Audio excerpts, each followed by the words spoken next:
In today's video, I'm going to teach you how to connect PagePilot to Shopify. Start by opening your Shopify admin in your browser. Once the admin loads, look to the left sidebar and click Apps. This opens the Apps section inside Shopify, where you can view your installed apps and use the search bar at the top to find new ones. At the top of the Apps page, click into the search bar, type PagePilot, then press Enter.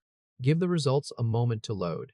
In the search results, look for PagePilot AI Page Builder by PagePilot AI and click that listing.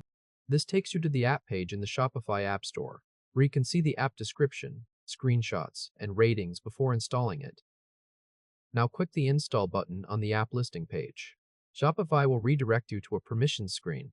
On this screen, review the access that PagePilot needs, including access to products, themes, and store data.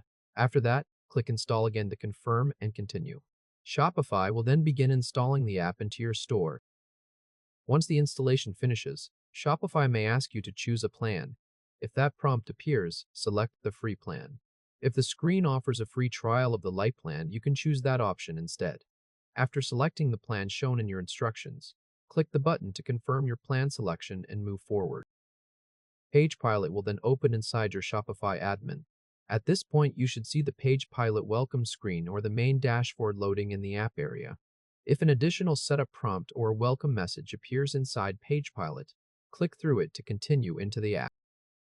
When that screen finishes loading, the connection is complete. PagePilot is now connected to your Shopify store, and the app is installed directly inside your Shopify admin.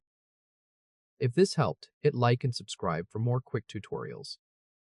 You should now see the PagePilot AI dashboard loaded inside Shopify, with options to create product pages, browse templates, and manage your store content.